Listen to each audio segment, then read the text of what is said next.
Hi, it's Nancy with Real Mom No Solutions. Today I am here with my husband, Nicholas.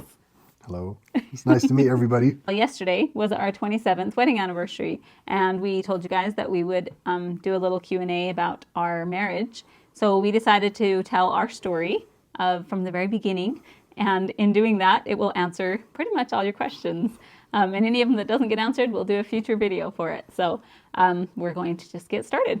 Okay, so we got married pretty young. Yes, we did. So she was 16 and I was 18.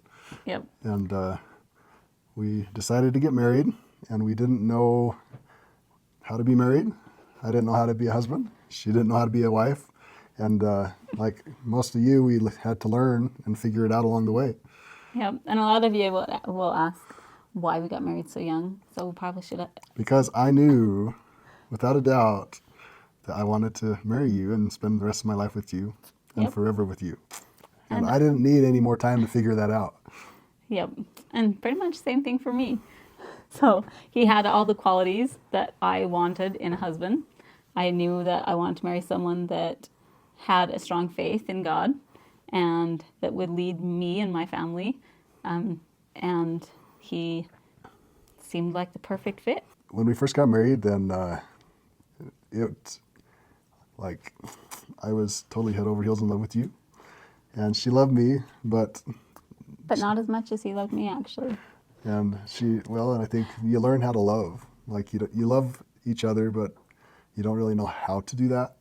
And I mean, it's quite something to, have to share your feelings with this person, right? As we got married, then all of a sudden, we have this new relationship, and I think I need to get higher. yes, she's a little bit shorter than me, like, Just a little bit. yeah, just a little bit. She's got like prettier than me too. Anyways, but yeah, and she was nervous around me, like really nervous around me, and it made me feel bad actually initially, and I didn't know what to do. And luckily, I had an uncle that gave me some suggestions on how to. He told me, in the first 2 years of marriage, that you focus first on developing the love and the foundation in your relationship before anything else. And so he suggested that I get a book called Light Her Fire, which I did. And there's a partner book called Light His Fire, and I actually bought it and gave it to Nancy. And so I read through the Light Her Fire book like 3 times. And how many pages did you read? Like 2? Not very many. Yeah. I don't even know how many, She but didn't I read didn't it. get very far. Yeah, she didn't read it. And so that didn't really help things as I went through the book like 3 times, and then she didn't go through it at all. But the premise of Light Her Fire was to essentially show her you love her and don't give up and give 100% all the time. There's no such thing as 50-50. I think a lot of people believe that, if I go 50, the other person should go 50, and they get mad and upset that the other person's not.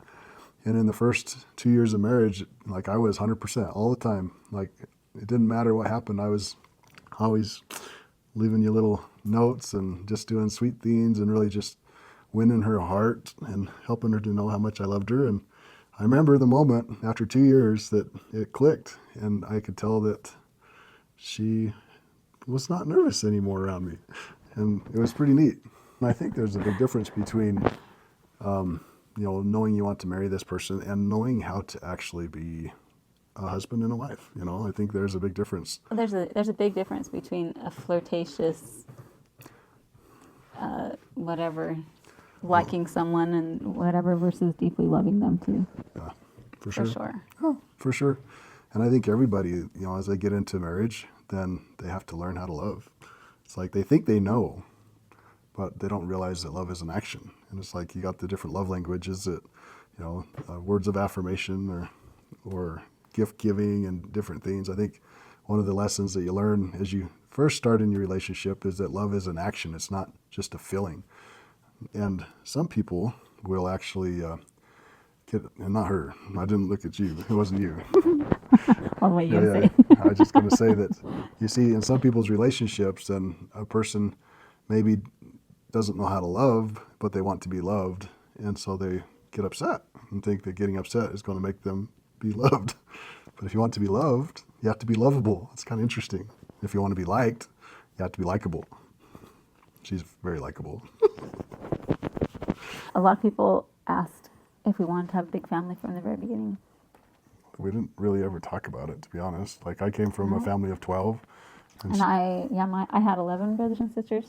And so it just kind of was how it was, you know. Yeah, we knew, we both did know, and we talked a little bit, like we both knew we wanted to have kids, you know, but we never really, I guess, said, how many kids do you want, type of a thing. It was just, yeah, of course we're going to have kids. No, it just was expected. So, you know, we're a pretty religious family. We're Christians, not LDS, but Christians. You know, we get that question a lot. And, you know, God in the scriptures commands us to multiply and replenish the earth. And so that's what we're doing. We're doing it all by ourselves. Yes, pretty good, actually. No, but, and we believe that that we have a family on the other side that we chose, that they chose us, and they're waiting to come down. Yeah. And it's not our place to decide who gets to come down and who doesn't. And, you know, I mean, we didn't know how many kids that we would have. You know, we thought we could have 5 kids, we could have 12 kids. Honestly, I never imagined we'd have 17 kids. Yeah, it kind of just happened. Yeah. You just start counting, you're like, whoa. Wait a minute, how many do we have now? Yep. Yeah. So she wants 19 now. I'm telling everyone right now. She says that she wants 19. Yep. So, but we're going for 2 more. No. Yep. So we'll see how it works out. No. So. But yeah, we never really had a number in mind, I guess. It's just. Yep. Yeah. So we're getting older now. You're 43. Yep. And I'm 45, and so we're at the end of the childbearing years. Yeah. So. And it's you know, at first, I remember a few years ago, then it was kind of scary, like thinking, wow, we could be done having kids. I really enjoy having kids. I love, like, babies and all my kids, and I can't imagine life without each one of them. And it was kind of like, it's always exciting to have a new baby and everything, and it was kind of almost scary to think, you know, that I'm not going to be able to have kids pretty soon. Like, I'm getting old. But now that I'm kind of getting to that point, then it's like, it's a new chapter in our life.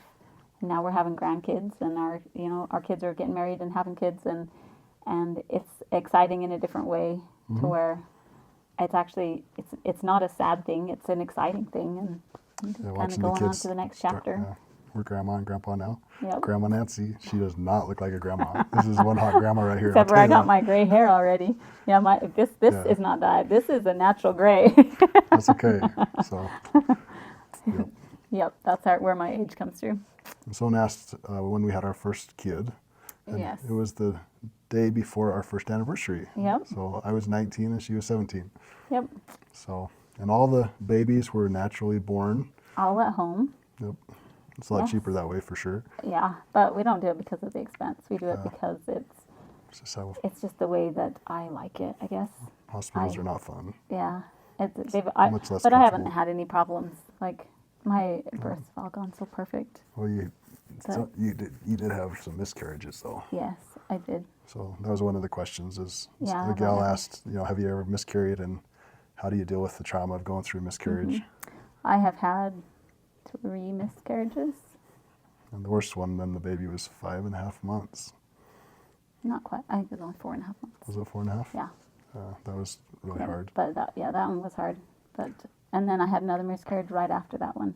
So 2 in a row. So that made it hard for sure. Well, in the first miscarriage, that was Our very first miscarriage was our very first pregnancy, actually. Yep. Yep. And then I miscarried, and then we actually got pregnant again and still had our first baby before our first anniversary. Yep. So So she liked me okay. yeah, apparently. She liked me okay. Yeah. Anyways, Yeah, but that's actually the only miscarriages that I had, was just those 3. and the first one was very traumatic though. Like Yeah. she actually distanced herself from me for a couple days or a week or It's so. probably about a week. And she didn't really want to talk to me, and we were both I didn't really know how to deal with it, I guess. we both felt really bad, But we wasn't good at communicating with each other. Yep. And yeah. And so I think patience and just waiting for you to come back around. Mm-hmm. Like I kind of just gave her the distance that she needed, but at the same time tried to comfort her the best that she would let me. So I wasn't the nicest. I mean, not on purpose. I didn't know I was being mean, but yeah. but it wasn't very nice. Yeah. I think a big part is that she didn't realize that we were both hurting, and Yep. that we both felt bad. and she didn't know that I could understand. Right? Yeah, pretty much. So there's Yep. I think we had another question of what was like how close our kids are and how far are the closest they are together and the biggest gap. I think our closest is 13 months. So we had one in December and then the next year in January. So they're a year and 1 month apart. So that's our closest. And our farthest is like 2.5, almost 3 years apart. They're actually a pretty good gap between those ones. And that was actually kind of in the middle of my kids. I think it was my, let me see. So I had 6 kids, and then I waited like 2 years before I started out again. And to me, like, that was a long time. And I was actually worried. Like, I really thought, there's no way I'm even going to have 12 kids. And at that time, I thought, I want at least 12 kids. And I thought, man, at this rate, I'm going to be lucky to even get 12 kids. And so that was actually kind of put a little bit of a trial on our marriage, because I was like, when are we going to be able to have another baby? And which didn't help anything, because, And I would just tell her, it's going to be fine, don't worry. Don't worry, And yep. that didn't go very good. Yeah, and I'm like, what? Don't you even care? And, anyways, but looking back, it's like, okay, that was silly. You always can look back on things and realize that it's never as big of a deal as it feels like at the moment. Right. But at the moment, it feels like the end of the world, and you're like, yeah. Yep. But yeah. So then after that, I was having my kids like every year, and it was like one after the other, and here we are at 17. I think I got my 12. Yeah. The overachiever right here. Yeah. They talk a lot about relationship stuff, and they want to know how we still have such a strong relationship after 27 years. And there's a lot of reasons, but I think we love each other a lot, and we like each other a lot. And well, the biggest thing is, like, every marriage, I think, has issues. We had times like I said, even that gap between kids, it was kind of hard on me, and I had a hard time with it and stuff. Like, every marriage has like things that kind of weigh on their marriage and cause a lot of, I don't know, how do you word it? Stress. Yeah, stress and stuff. Sometimes it's money, sometimes it's kids, sometimes it's work, sometimes whatever it might be. There's always things that come up, and everybody's marriage kind of has those factors or the stress and stuff. But I guess one of the questions, somebody even asked, have you ever had an argument or had something come up that was so hard that you just wanted to give up? And I guess we've never even considered that as an option, I guess. And I think that's one of the biggest things that made our marriage work, is we committed at the very beginning. Like, it was never even a thought that we could ever get divorced, like, just because we knew that this was going to be forever. And when something got hard, we thought, okay, how can we make this better? How can we fix it for the future? It wasn't, I'm so sick of this, I'm out.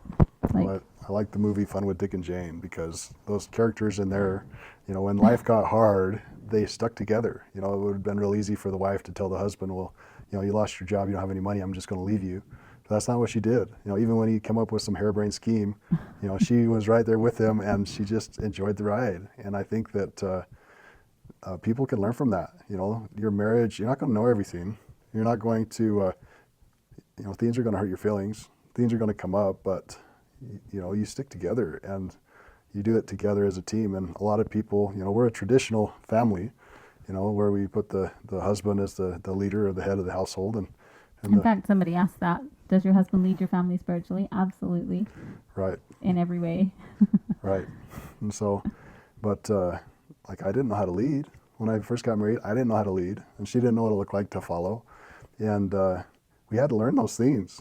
But just because I didn't know what I was doing, she still did her best to work with me, and that, I think that's a big part. It's like if you had a company and there was no leadership structure or people that were working together, the company would fall apart, and a marriage falls apart if there isn't some kind of a structure that works. So another common mistake that I think some people do when they first get married, then, in fact, even our own kids have done this. They get married and then they come back and say, how how come my husband's not as mature as dad? You know, how come they're not? How come he's on YouTube? How come he plays video games? Yeah, Dad doesn't do dad those doesn't do things. those things. Dad's always trying to learn something new and build a project. And why is my husband responsible like that? Yep. And then you have to set him back and say, you know, when we first got married, sometimes dad played video games too. Yep, I And did. sometimes Just kind of, and realize that everybody has a starting point and they grow and they mature and they learn over the years and they get more responsibility and things change. And when you first get married, and that's one thing we had to point out to her, okay, wait a minute, look in the mirror. Are you as mature and as responsible as me or as your mother or whatever, you know? And you point out, yeah, anyways, that everybody has to grow and learn. And yeah, nobody starts out perfect. and be reasonable with each other. You know, when you don't know something, you know, don't be harsh. It's like, it's not knowing causes a lot of problems. It's like, anyways, it doesn't exempt you from bad things happening just because you don't know how to lead or you don't know how to do something. And so, you know, what I would suggest is that you find somebody that has a marriage like what you want, or, you know, some parents that have kids like what you want, and become friends and use them as a mentor for you, because they obviously have done things the right way. And so most of the time, you know, one of the most common mistakes as people get married is they go to their friends that are still single and ask for advice, and their friend doesn't have a clue what way's up. It's like, And that's one thing that has helped us and made our marriage a success is we did have good examples to go to when things got hard and stuff. Like I could go to even his mom and I had like friends that supported my marriage, and you know I could go to them, and you know if I had something I didn't understand or something that made me feel bad or something whatever, then they would listen and they'd understand where I was coming from, but then they would point out, well, you know, look at his side and think about this, and they supported my marriage, and so then anyway but it made so that we could grow together and we could grow as people and become what we was meant to be instead of throw it all away. well, one of the most common mistakes that couples make is they get their feelings hurt, or something doesn't work out the way they wanted it to, or they make an assumption of something that isn't necessarily accurate, and their natural reaction is to throw everything away. And so you learn after a lot of mistakes that you don't do that. You ignore the natural reaction, and you almost have to do the exact opposite. You know, instead of yelling at your spouse, instead of, you know, doing something mean to your spouse or being upset or giving them the cold shoulder, if you do the opposite, you actually get what you want. And so people, I think they need to have a good vision of what they want in their relationship and be willing to let go of anything that hurts and do the efforts to make that vision happen. Yep, there was definitely, a lot of people tend to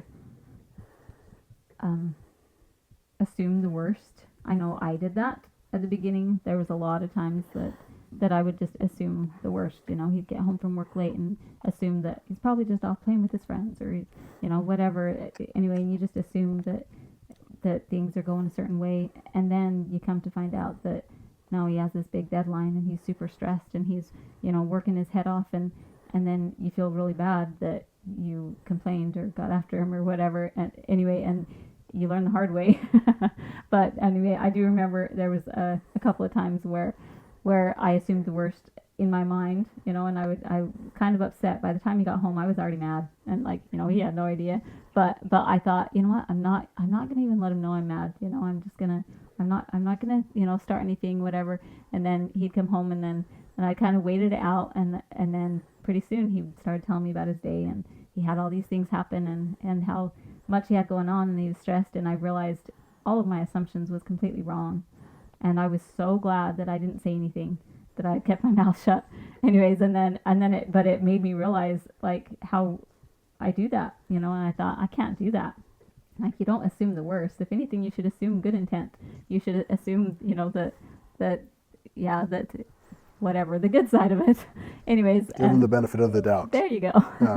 Always give them the benefit of the doubt. And it goes both ways. But But Exactly. yeah, but that was like one of my growing points was once I realized that it made a huge difference.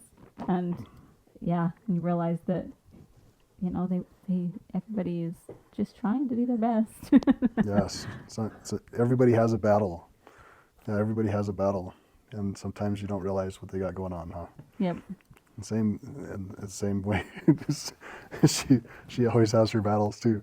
Yep. So one of the things that you know, we learned, we grew together, we figured stuff out that we didn't know, you know, and everyone that we're talking to now, you guys, you know, you're going through the same thing. You get married, you don't know what you're doing, you make a lot of mistakes, and one of the things that you learn after it's too late is how, when you first get together and you're first married, then you're like clay, and everything that the husband does leaves a mold mark on the wife, and everything the wife does leaves a mold mark on the husband. And it's like that wet clay that's really pliable. And so, for example, let's say that, you know, Nancy tells me she doesn't like seafood, and so I believe there's a mark in my mold that says Nancy hates seafood and she's never gonna like seafood ever again. Or I make a comment about how I tell her shoes are ugly, and so she thinks that I think she has ugly shoes, and that stays with them forever. Now this clay is very moldable for the first couple years, and you don't realize that every single thing that you do is actually going to leave a permanent indentation that will last as long as they allow it to last. You know, 10 years, 15 years. I know that there's things that I said and did in our first years of marriage that they're still there. And most of those things really wasn't that big of a deal to me, and I should have just kept my fat mouth shut. But now I could say something and it wouldn't even phase anything. Yep. Very true. A lot of people will ask, you know, like, well, what's the secret to having a good marriage, and or what advice would you give yourself? What advice would you give yourself if you know that you know now that you wish you would have known then? And honestly, when I think about it, and I'm not, you know, I'll give the advice to my own kids that get married, and I realize that, you know, like, for example, something as simple as don't let the little things bug you. It's really easy to say that. And looking back now, I think, why did that bug me? You know, like, that was not that big of a deal, whatever. And it's easy to see it now. But back then, even I could tell myself, why is this bugging me? But it would still bug me. Like, somebody could tell you, don't let it bug you. It still bugs you. It's still going to bug you. But the secret is you have to be able to learn from it and not just throw it away because of, I don't know, how am I wording it? I'm not wording it right. You're letting your emotions control your actions. Yeah. It's temperance. So you don't have temperance when you first get married. Yeah. So the temperance is the ability to not let your emotions control your actions. And so you get hurt from little things, and your natural reaction is to do something in retaliation or just whatever, you know. And yeah, and you almost can't control it. There was times when I knew deep down, like, I knew this should not make me feel bad, but I do feel bad. Like, I still feel bad, whether I know I shouldn't feel bad, but I do. Well, Nancy, she never would do mean things to me. She just would kind of be quiet and not talk to me if she was mad at me. So, Yeah. Yeah. So. Yeah, then I just wouldn't communicate. Yes, that was her default. And then eventually he would pry it out of me, and then I'd be crying like a little baby. Yep. And he's like, whoa, where did this come from? Yes, that was, Yeah. I do remember those times. But honestly, like, you just grow over time, and you learn how to control yourself and how to not let things get to you, and even just how to make each other happy. And honestly, like, if you're ever having a hard time, or you're like feeling like your marriage needs something or whatever, the best way to fill that void is to do something nice for the other person. Mm-hmm. To you know, you think, okay, well, man, I wish that he'd bring me flowers, or I wish he would do this, or I wish he would do that. Turn around and do it yourself for them. I mean, not get yourself flowers. Yeah. Although I have done that, but not because I felt bad, just because I wanted flowers. But She gets me all worried. Just some guy get you flowers. No, Yeah. she wouldn't do that. No, but like, yeah, for real, it's like, just think, okay, you know, if I'm wanting something, what if he's wanting something too? Like, turn around and do something nice for him, you know, decide, go out and do it, or plan a nice special date night, or I don't know, do something nice for him. And honestly, when you do something nice for them, then they think, They do nice stuff back. yeah, It's kind of weird how that works. yeah, for real. If you want something to be nice, then make it nice. Like, yeah. Well, I think too, sometimes a person thinks that, you know, because the other person didn't extend to do something nice, then it kind of hurts their feelings. And so it's, but you can still achieve the same thing of being able to do something nice. Yep. So one of the common mistakes too that new couples make is they believe that their spouse can satisfy 100% of their emotional needs, and it's not really possible. No. For example, I'm extremely social, and Right. like, I could talk up a storm, and like, yeah, I'll call up my sister and talk for hours. I'll call up his sister and talk for hours. Like, I could talk for a long time and then get off the phone, and he's like, so what'd you guys talk about? And I'm like, Yep. I don't know. And I haven't talked to my sister for a year, and I like to just work on my stuff alone. Yep. And he's extremely, what do you call it? Introverted. Introverted. Yes, you know? I'm introverted. So I'm not afraid to talk to people. I just prefer not to, if that makes sense. And so he does not feel that need for me. Like I need to talk and talk and talk, which he does. He'll listen and he'll let me talk, but he doesn't talk back that much. Right. And so to get that need filled, I talk to my sister or his sister, or, you know, I get that filled somewhere else. Yep. And I'm happy with that because I don't want to sit on the phone for 2 hours. So of Yeah. course you want to talk to somebody that's going to be a positive benefit to your relationship too. Yes. And so sometimes you got friends that might be a negative influence. And so make sure that you don't have weeds in the garden, so to speak. Yes. And my talking isn't, let's go gossip. It's just, oh, did you Yes. see my tree? You should come decorate your tree. Yes. Yep. Just kidding. That is what it is. What are you doing for Christmas? What are you doing for this? You know, whatever. Yep. But it's amazing. You can talk for a long time about nothing. I don't know how we do it, but Yep. But as far as having your needs met, so your spouse might be able to meet 80% of your emotional and spiritual needs, but you know there's a part that only God can fill. And sometimes a person might feel like, you know, they're missing something, and they think that they can get that from, you know, their spouse, and it's really because they're not close to God. Or maybe it's their parents that, you know, they need to have a stronger relationship with their parents. And anyways, but just know that you can't expect your spouse to fill the pieces that are not necessarily intended to be filled by your spouse. So I think that in a nutshell, if you want to have a successful marriage and a successful relationship, then you learn to have the pure love of Christ, is what I would say. You know, you're always looking at the best in your partner and not the worst. And you're always looking at the maximum potential that they can become. And then you're always kind, you always have charity, and you're always forgiving. And you forgive them even if they don't deserve to be forgiven. And you forgive them even if they don't apologize. Like, you have to be willing to allow them to be wrong, if that makes sense. And be okay with that. It's like essentially what I'm saying is you don't have to win every single argument. You can just be wrong and just let it be okay. That probably sounded bad. You have to let your wife be wrong. That's not what I was meaning to say. actually, I'd have to. Yeah, as I say, sometimes it works both ways. Sometimes you just give in. You just have to give in sometimes. Exactly. That's what I'm trying to say. If it's not all, I don't know if you call them battles. Not everything is worth Arguing about. Yeah. Sometimes you just have to give in. It's okay. You have to love them more than you love being right. Yeah. So learn to love your spouse more than you love being right. And then you will have a great marriage. Yep. So when there's something that you just can't, a lot of people, and there was questions like this, when there's something that you just can't agree on, what do? Let it go. Yeah. Unless it is something that is actually, I don't know, what do you call it? Life-threatening or not necessarily. A violation of the gospel is Yeah. what that's one of the things. And what's interesting, so you actually surface a pretty important part, Because another common mistake that new couples make is they attack their spouse's family. And they're like, well, your spouse's family, your mom and dad do this different than us, so it's wrong. And they go back and forth trying to argue which family does things the right way. And it's like, and what you don't realize is, as a husband, my wife, her entire world, her testimony, her foundation in life rests upon her mom and dad.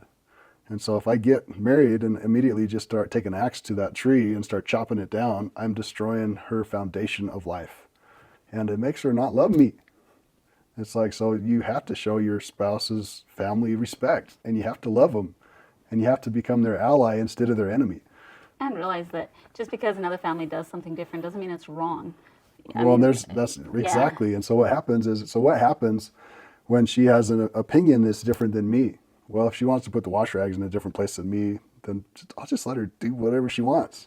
But the gospel is the great equalizer. So if maybe her family's doing something that's going against the gospel, or my family's going against the gospel, I don't have to sit there and point it out. Hey, your family's doing this wrong. All I have to do is just say, the scripture says that it's supposed to be like this, and I would like our family to follow this scripture. And then let them do their own, decisions on if their family is making a mistake or not, because they're smart enough to figure it out. Does that make sense? Yeah, I hope. So. Yep. So basically, all the things that you can't decide on, if it's not like critical, let it go. It doesn't matter. Both ways are fine. You just choose one and let it go. Yep. But if it's a critical thing, then you just follow the gospel. Well, I think to be a leader too, like a good leader allows, their wife to do what she needs to do to get the job done. Like, I don't want to be telling her what to do on grocery shopping. I don't want to tell her how to organize the kitchen. I want her to just be able to do whatever she wants to do. And as long as there's good food on the table, then I'm happy. Another thing too, like, for example, something like when you said the food, it just kind of brought me into, like, some people are They poison healthy. your family? Yeah. Some people want to eat healthy and other people don't care so much. And so then it could become an argument, and so then you just look at it and you say, okay, well, talk about it as human beings. And don't make it a big fight, but just say, okay, how do we want our family to be in the future? How do we want our kids to eat? How do we want our family, whatever. And you just talk about it together and make a decision. Yeah, we call them vision meetings. And vision meetings are actually really fun because you get to dream like really big.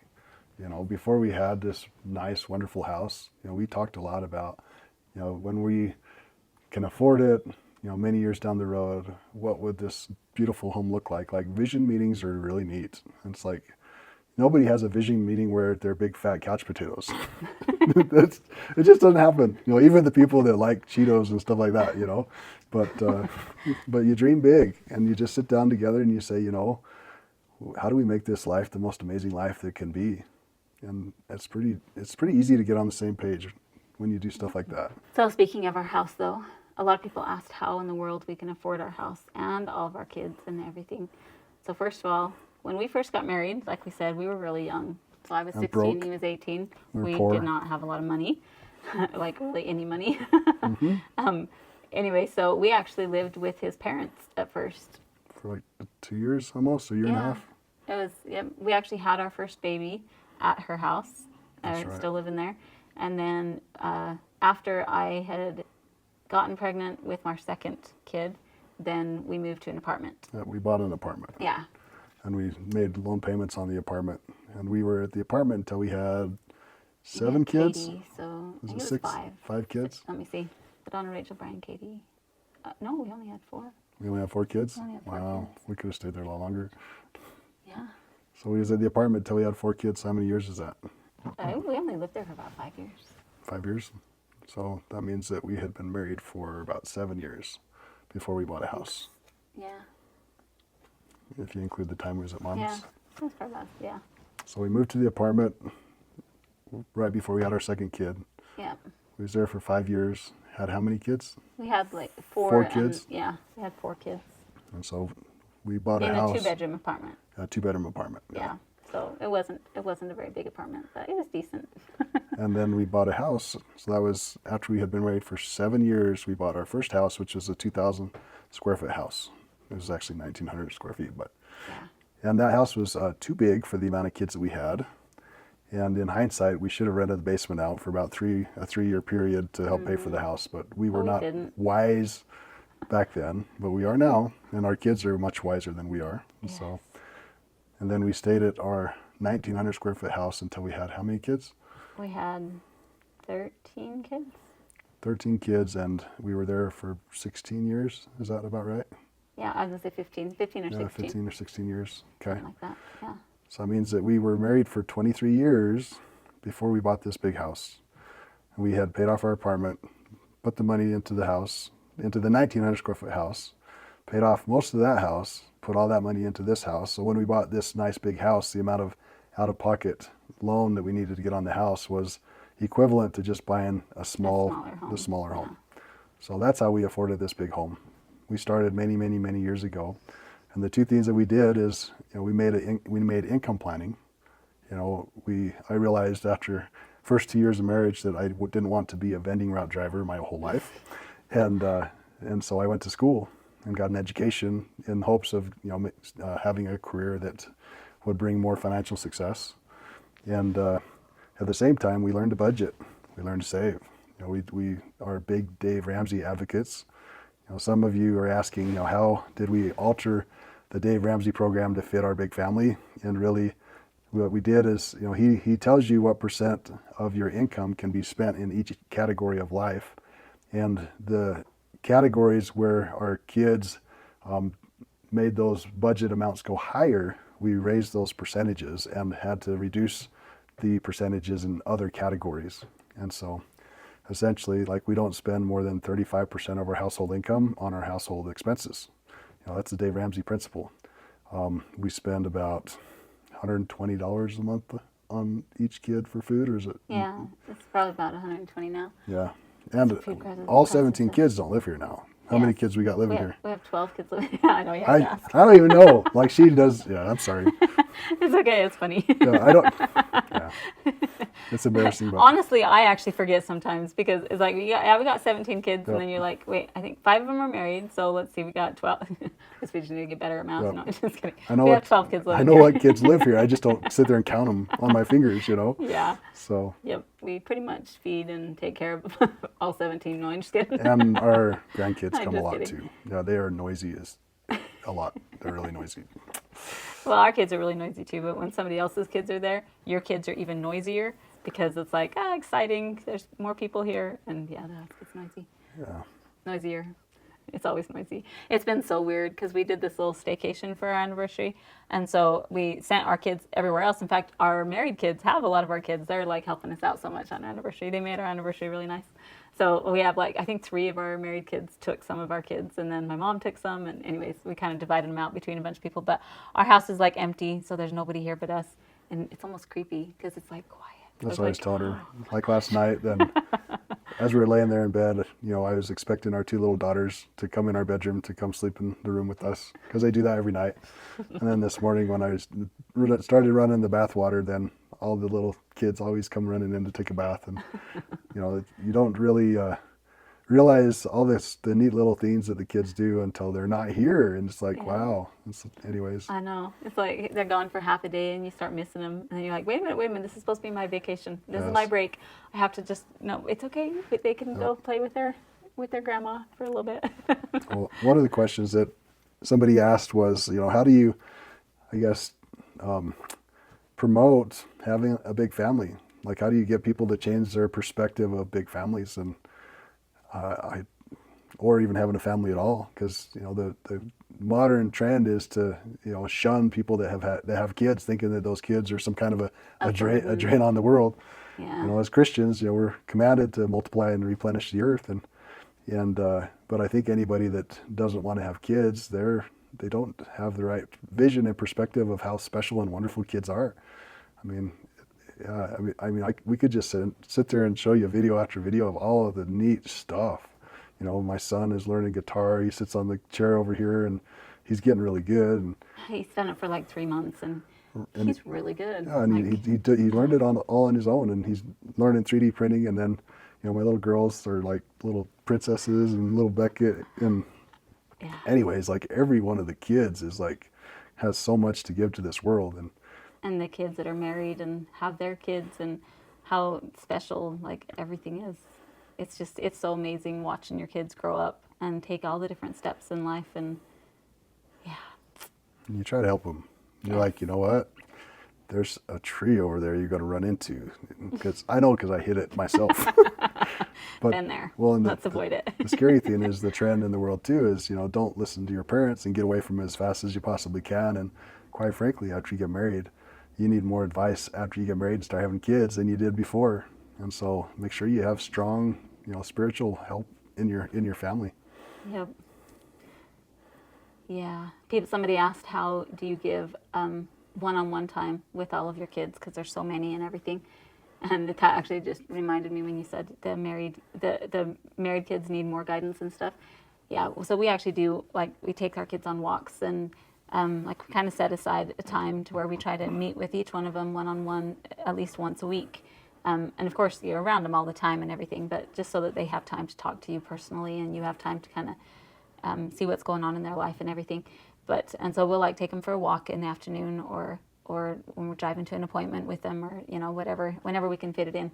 But there's so many times that my married kids will stop off and, hey, can I walk with you today? And anyways, and they'll kind of even pull from some of the kids that are not married yet, because they actually, they need a lot of guidance even after they get married. More so than before. They need more help after they get married. What do I do, Dad? She's mad at me. Or, I don't know if he likes me. It's like, he likes you. He told me he likes you. Yep. Anyways. Did we talk any more on the one-on-one time? We do home evenings with the kids too. Each week you do a home evening with the kid, and you help set the tone and the expectations for what our focus is for the week. And we talk about how well the kids are doing and any obstacles that are causing problems, and And if I take a kid on a walk or something, and then I will kind of take notes afterwards and of what we talked about, kind of who the kids' friends are, and what they have going on at school, if they have any big projects coming up, or if there's anything that's stressing them out, or if there's any accomplishments that they're working on, or anything to where I know I need to congratulate them on that, or praise them on that, or I need to help them, this hardship is coming up, or whatever. Anyway, you kind of take notes and refer to it each week, when you go to talk to them and do your one-on-one with them. Anyway, so that kind of helps to stay close to each one of them and have a good relationship with each one. Well, one of the questions too was, how does the husband contribute? And over the years, then I wondered, how can I have the greatest impact every time I'm home with you and the kids, because I don't get to be home with you guys as much as you're able to be here with them. Yeah, I'm here all day, every day. She's here all the time. And I'm not. I work late. I work long. I go out of town a lot. And so the amount of time that I'm here, then it's a lot less. And so how do I make that count? And, I can show up without any kind of a idea of what's going on, and kind of just be present and try to just look around and see what you need help on. But that doesn't work very good. And so what Nancy does is she'll sit down and she'll tell me, all right, this kid is struggling in math. This kid has this accomplishment that he obtained in school. Can you make sure you congratulate him? Good job. Yeah, give him a pat on the back. And she kind of gives me a punch list of, hey, these are the things that you can do that will make the best difference during the time that you're here. And if she does that and we work together that way, the impact that I can have on the home is exponentially greater than just kind of showing up without any kind of an idea or a plan. And then maybe it's a project one day, maybe it's this kid, maybe you just need me to take him to softball or whatever, anyways, but it's yeah. And somebody also asked if he helps with like the chores around the house and helps to do things like that. And honestly, it's changed over the years. So at the very beginning of our marriage, then he had as much time as I did, and he did help out, and he, did a lot more things. And then as his responsibilities have grown, and, when he was in school and now like he, runs a company, and he works late and travels a lot, and anyway, does stuff like that. If I, when he is home, that time is valuable to me, to where I don't want him having to go take the garbage out and mow the lawn. I want him spending time with the kids and spending time with me. And so, no, I don't have him help with the jobs around the house at this point in our life. It doesn't mean he never did, but at this point in our life, then no, he doesn't, because I value his time more than that, I guess. Right. Well, and But- I think that the value, the benefit that you can get from dad is a lot more in focusing it in different things than having me do the dishes. Now, we do have older kids. If we didn't have all the kids we had and it was just still me and Nancy, I would absolutely pitch in and help take care of things. But, you know, the older kids, you know, we teach them responsibility, and we want them to be prepared for life, to know how to manage a home, to know how to help their younger brothers and sisters, to know how to budget, know how to work, and all of these, you know, life skills that you don't get in the academic world in school. You know, we want them to know that stuff. You know, we have a neighbor lady that her daughter got married, and she come over complaining because her daughter keeps coming back with her laundry because she doesn't know how to do her laundry. And so, you know, we told the kids about that. They thought that was pretty funny. Yeah, it made them appreciate that they knew how to do their laundry. Yes. Yep. The roles that I, as the husband, helped to play in our home have kind of migrated and evolved over the years. You know, initially I didn't know what I was doing, and I just jumped in and helped out wherever I could possibly do that. And then in time, I realized that I probably should get some education and be able to earn a living to support my family.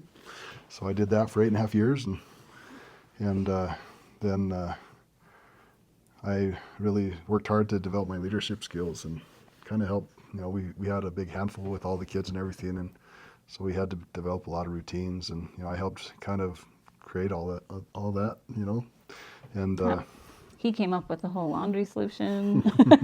yes, 10 hours of laundry every Saturday was not going well, and so I was like, we got to figure out this, because we figured out a lot of other neat stuff too, and so. Yep.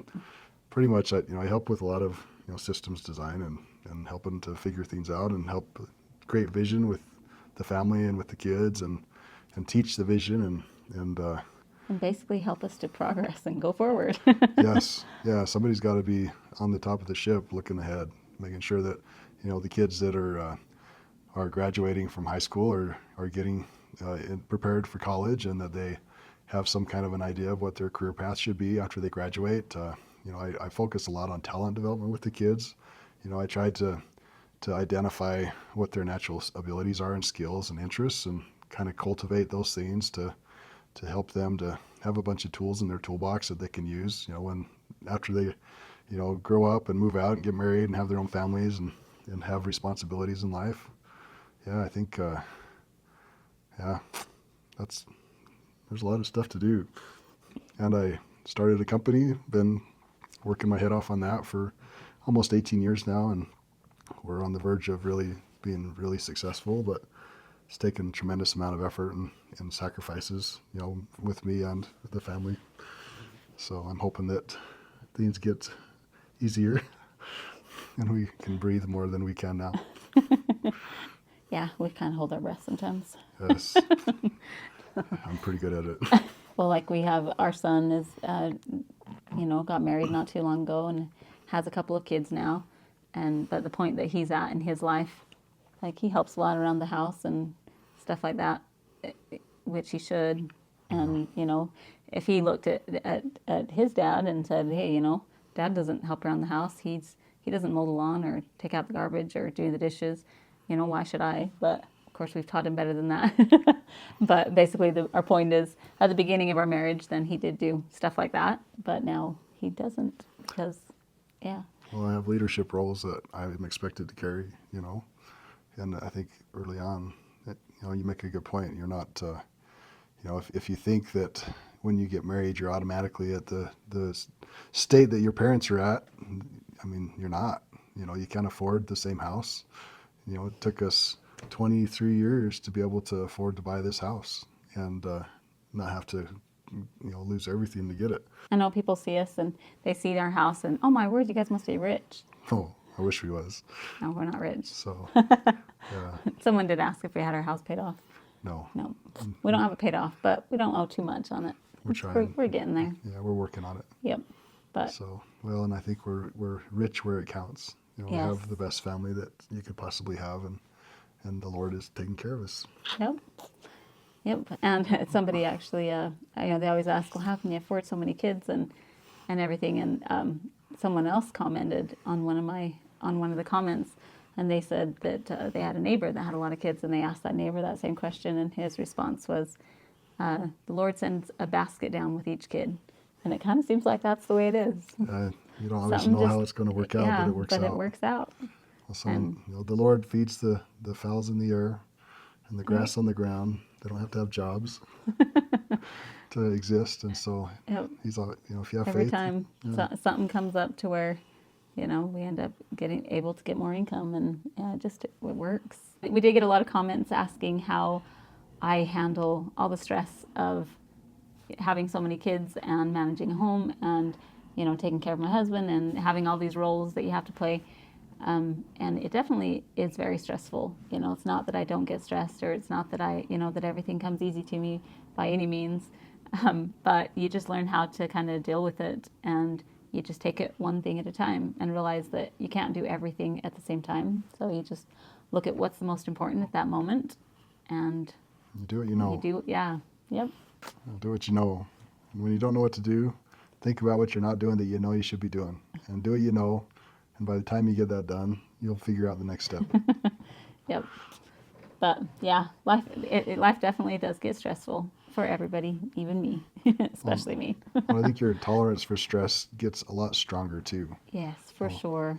Yep. A kid will color on the wall, and way back in the day, you'd go in there, oh my goodness, what is wrong with you? I can't believe you do this, and kind of have a little panic attack.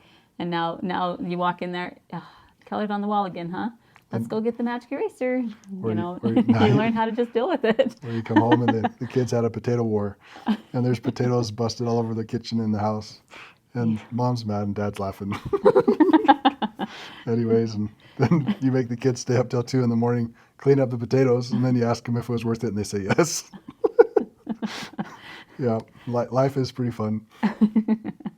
Yeah, you just learn how to, I guess, not get so uptight and have a nervous breakdown over everything that happens, because crap happens. It's gonna, and but you just have to learn how to deal with it, I guess, and not let it get to you so bad. It's not so much what happens to you; it's how you perceive what happens to you, right? Yes.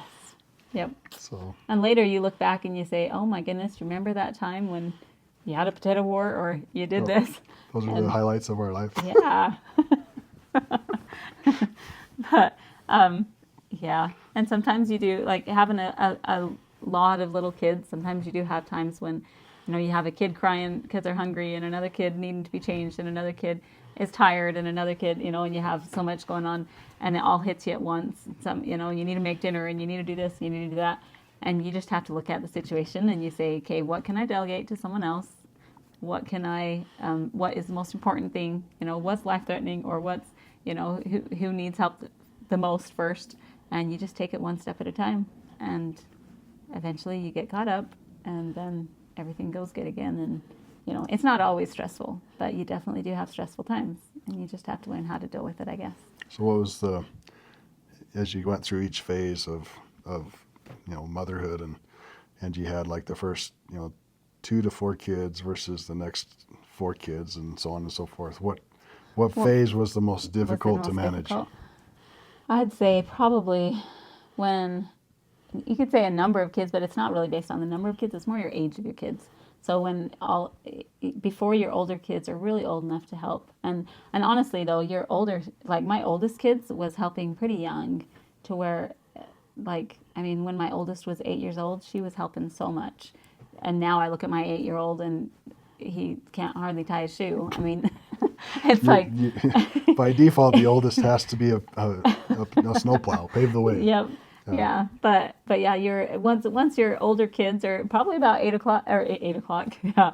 That's how tired we are. It's like 12:30. Yeah. It's like midnight right now. It's late. But probably when your oldest kid is about 8 years old is when they start being a really good help, and it starts getting a little easier. And before that, it's kind of mom has to do it all type of a thing. I mean, they can help a little bit even before that, but Just having a whole bunch of little kids all at the yeah. same time is the Yeah. hardest time, huh? It is. But at the same time, a lot of people will say, well, I'll have bigger gaps between my kids. I'll have one and then I'll wait until they're 8 years old before I have another one. And realize that, like, having one kid is actually harder than having two kids. And because you are the only thing that can entertain that kid. yes. When you have two kids, then they'll actually entertain each other. Yep. And it actually, and even three kids even is a little bit easier than two kids. But then depending on how fast you have them, then it does kind of start getting a little bit hard because it's a lot of kids, until they get a little bit old enough to help a little bit more. But but having one kid is not. A lot of people that have one kid and, oh my word, this is so hard, and it is. But honestly, two kids is actually a little bit easier. Like it's. Because they occupy each other. Yep. And They have a friend. And your first kid, honestly, is kind of your guinea pig. Like, you learn a lot to where your second kid is usually a little bit easier, like better behaved, and you know how to handle things a lot better anyways, to where it's actually not as hard. And then what happens is you have like 4 or 5 kids, and then it's like an assembly line, and then all of a sudden you stop teaching the 5th and 6th kid and realize, oh my heck, I didn't even teach that kid anything. And I got to come back in and do some catch-up work with the middle kids. Yep, and that's some of the things that we've learned over the years. We started, we have to actually have a system to know that each one of the kids have been taught, the different things that they need in life and everything, because you train your first few older kids, and then you don't realize that, because it feels like you already trained them. Oh yeah, I taught the kids that, but wait a minute, this kid hasn't been taught that yet because he wasn't even born yet. Or and I think the older kids will inherently do a lot of just natural training with the next ones, but it's not as effective. Yeah. It's like maybe 60% of what mom would have done. Yep. So we do have like the lifetime progression is what we call it, and you kind of just make sure that every kid has mastered what you want them to master. Yeah. But, by the time they're 5 years old, they've learned how to ride a bike, and, even just the little things in life swim. that they've taken swimming lessons, and anyway, the different things that they need in life to be able to be a success.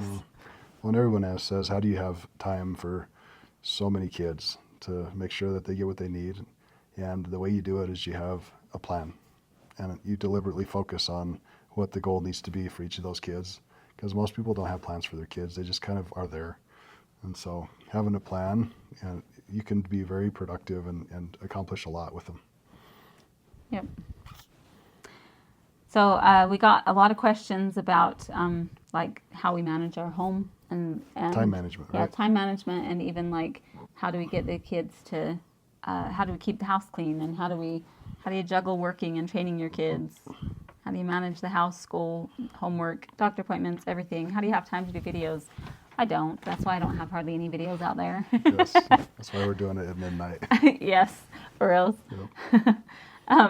Yep. She needs a video editor, by the way. The reason she has a whole bunch of footage of a whole bunch of awesome stuff that she's done, but she doesn't have time to edit videos. So if any of you are YouTube editors and you'd like to edit Nancy's videos, please leave a comment and reach out to her, because she needs an editor.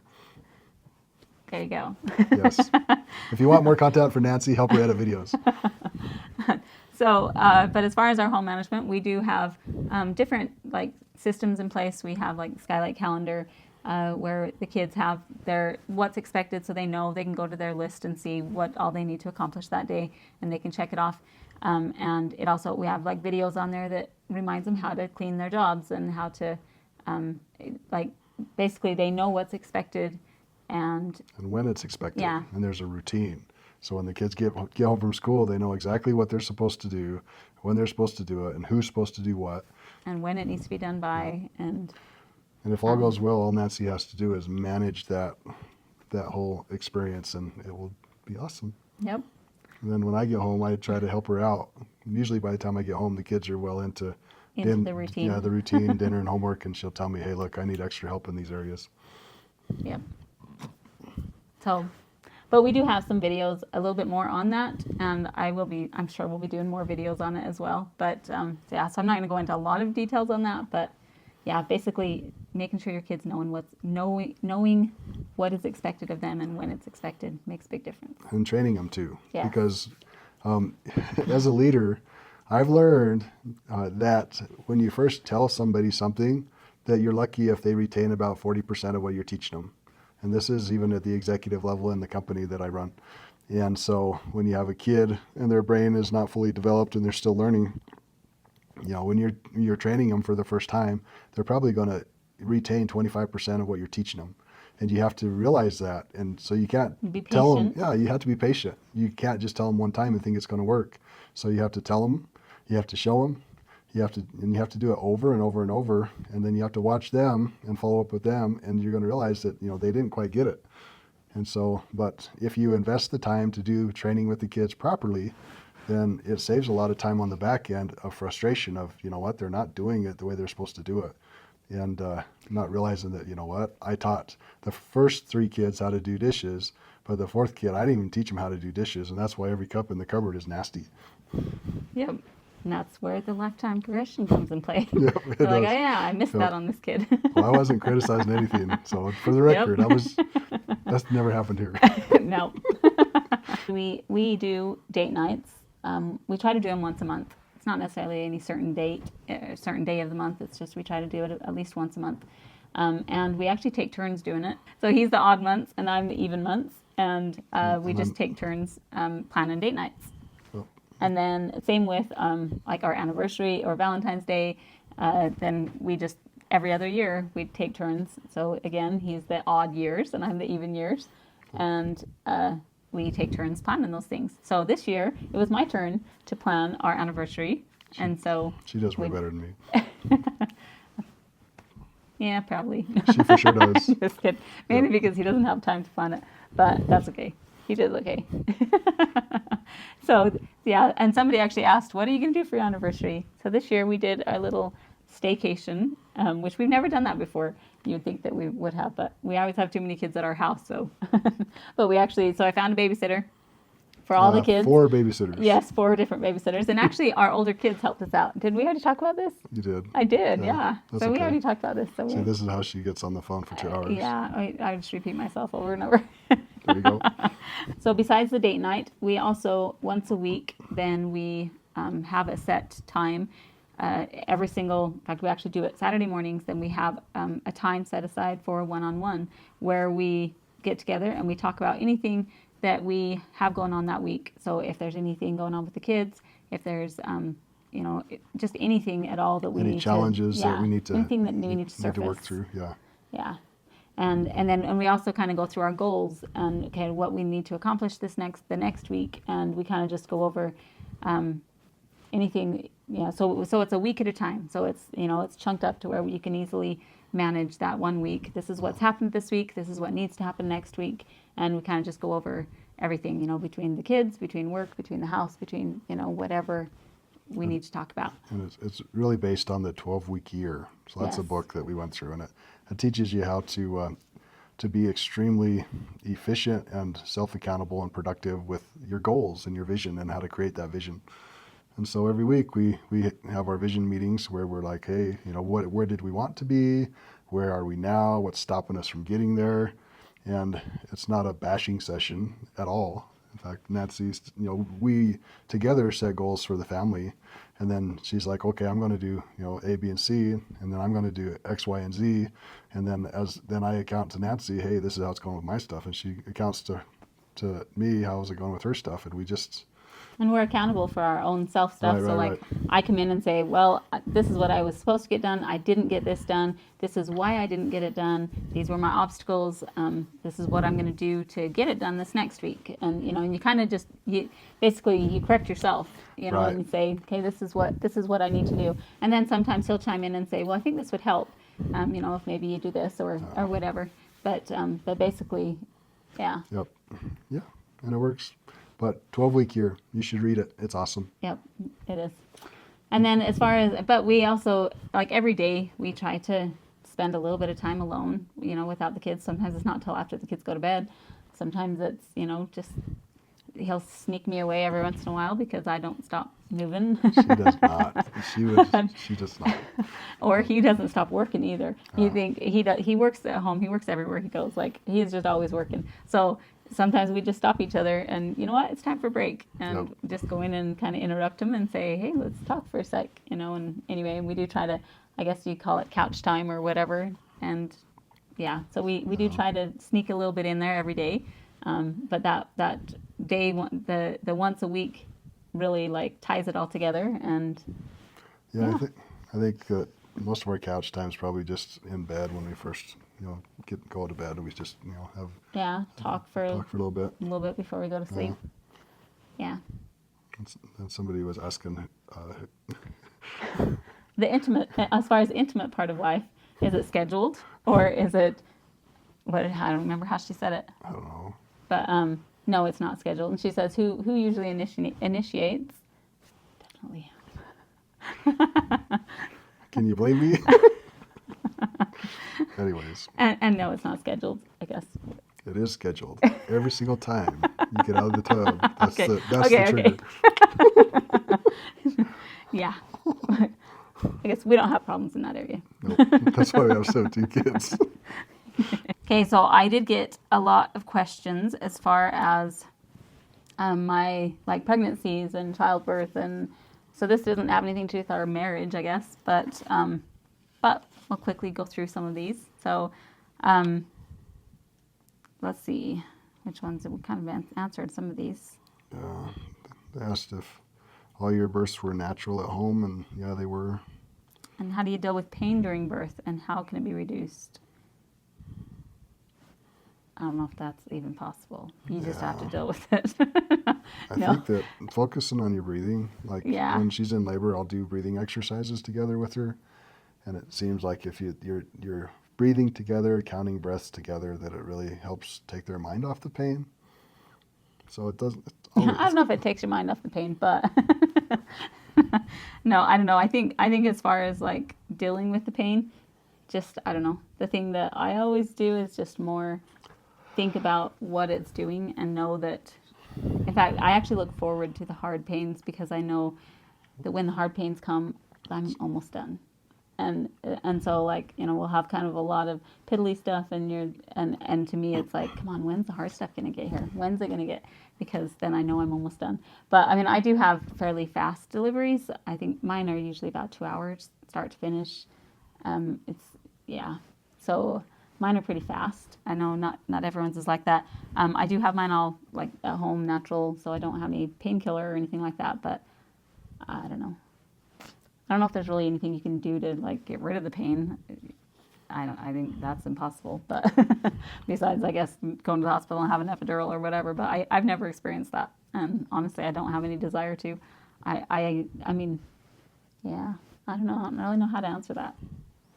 I think the best, being on the other side of things, I think the best thing is just, figuring out how they can, keep their focus and not be afraid. Because sometimes when a person gets afraid, they'll actually reverse their progress, and it'll take a lot longer.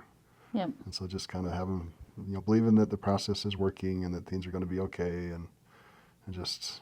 And actually, I know it's easier said than done, but you just relax and realize that your body knows what to do, and you just have to let it do its thing. Yep. But yeah, and then somebody asked how. Let's see, what's the hardest and easiest transition welcoming a new baby, going from 1, 2, 3, etc. I think we kind of already talked about that as far as like when it was the easiest or when it started getting easier on your number of kids. But welcoming a new baby, it wasn't really that much different on. That's what I was going to say. It seemed like it was pretty was similar, pretty huh? similar with every single one. Like even now that we have this many kids, like a new baby is still super exciting to every one of the kids. The youngest kid is still excited to see the new baby. Like, I know we've never really had a hard transition, I don't think. It seems pretty similar on all of them, I think. I don't know.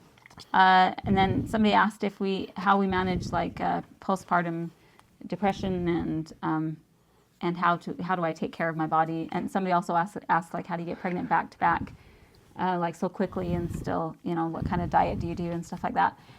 The biggest thing is just basically you take care of your body like you're pretty much always pregnant, as far as like taking your vitamins and eating healthy. Like we do eat really healthy, We don't have Hormones in our meats. We Yeah. don't have processed chemicals in our foods. organic meats and foods as much as possible.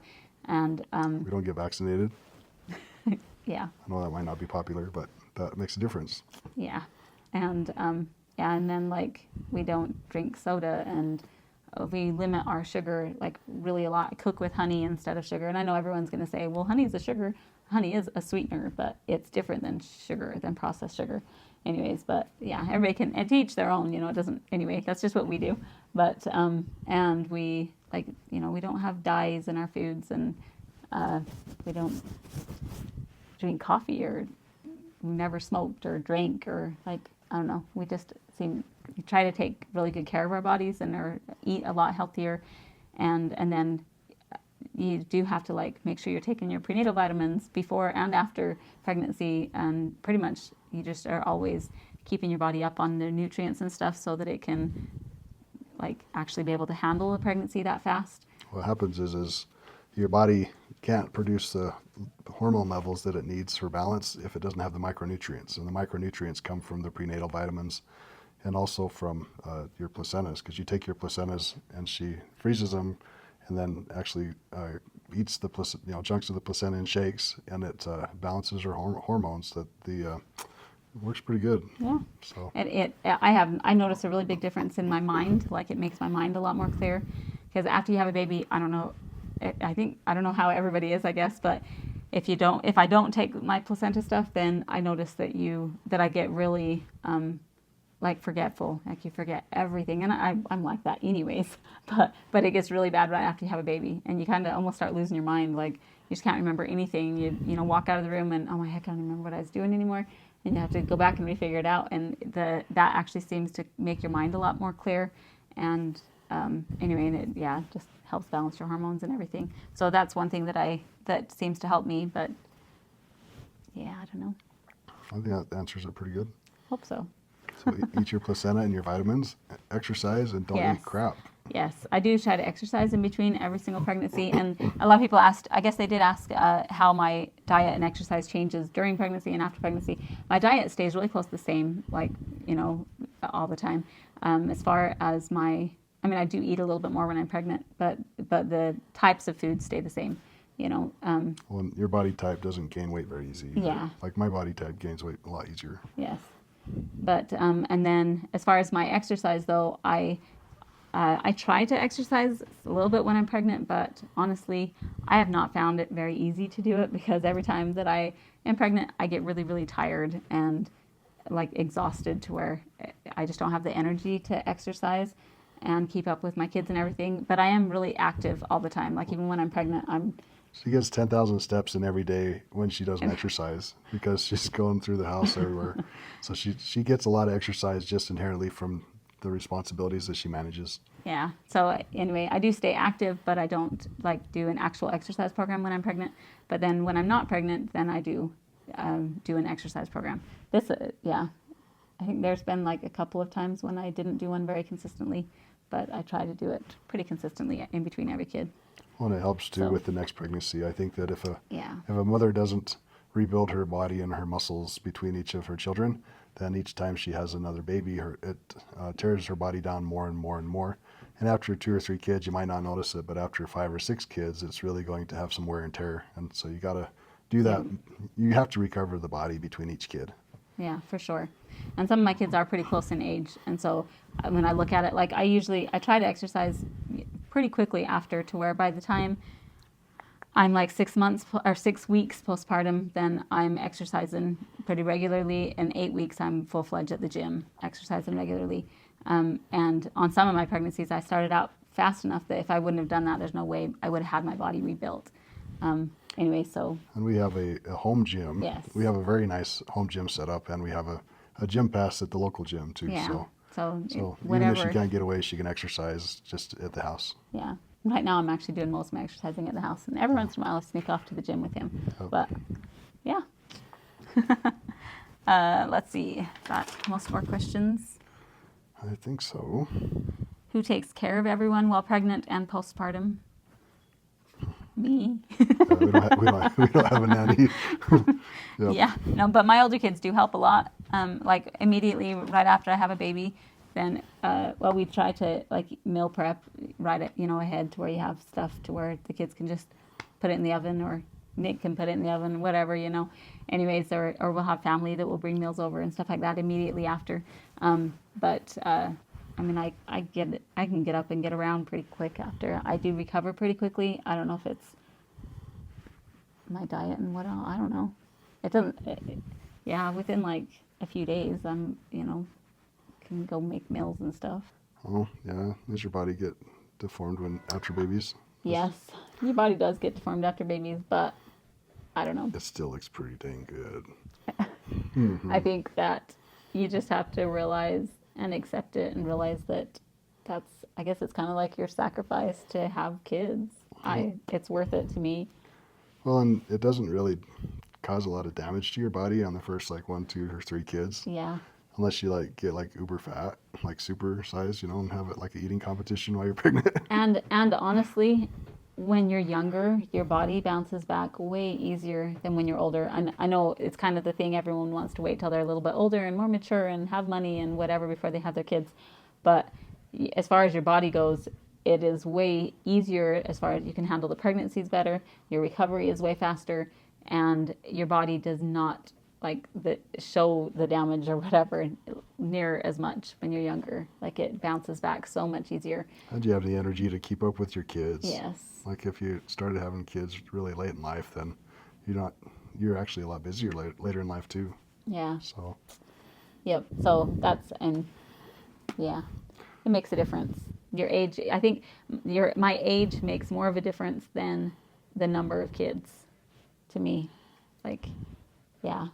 And I guess it's hard to say because you say, well, as you got older, you had a lot of kids.